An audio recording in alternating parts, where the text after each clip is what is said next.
Hello বন্ধুরা, আজকে আমরা যাচ্ছি একটু ঘুরতে। আর আমি আর ও তো যাই মাঝে মাঝে ঘুরতে, কিন্তু আমার সোনাকে নিয়ে যাওয়া হয় না।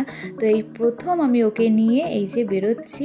আমরা সবাই রেডি হয়ে গেছি, আর বেশি দূরও যাব না।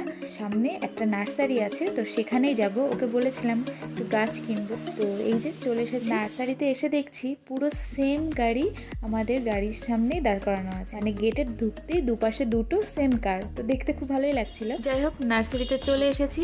আর এই শীতকালটা আসি কারণ নার্সারিতে খুব সুন্দর সুন্দর ফুল দেখা যায়, তো খুব ভালো লাগে। আর এখানে একটা বাচ্চা দাঁড়িয়েছিল যে সত্যি খুব কিউট। ও বলছে ফুল ধরবে না, কিন্তু আমি বললাম তাহলে ফল ধরতে পারি? বললো যে হ্যাঁ, ফল নিতে পারো কিন্তু ফুল নেবে না।